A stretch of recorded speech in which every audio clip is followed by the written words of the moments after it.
భారతీయురాలైనటువంటి Usha America ఉపాధ్యక్షుడు JD Vance సతీమణి, ఆమె హిందూ మతాన్ని చక్కగా పాటిస్తుంది, అన్ని సంప్రదాయాలు పాటిస్తుంది, నేను కూడా వాటిని ఫాలో అవుతానని చెప్పుకొచ్చినటువంటి జేడీ వాన్స్ని అమెరికాలో ఉన్నటువంటి క్రైస్తవులు అడిగారు, ఎట్లా సాధ్యం మీ ఇద్దరికి అన్నట్టు.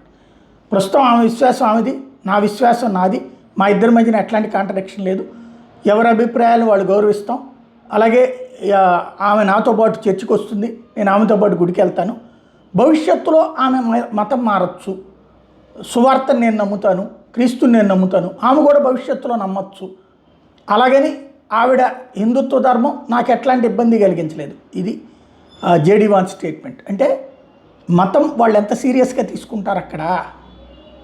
హిందువుల్ని మతం మార్చడం అన్నటువంటి ప్రయత్నం ఖచ్చితంగా జరుగుతుంటుంది.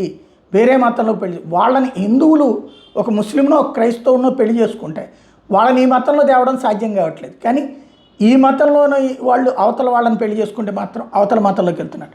హిందుత్వ బలంగా పెరుగుతున్నామా బలహీనం అవుతున్నామా అన్నదే అర్థం కాని పరిస్థితి.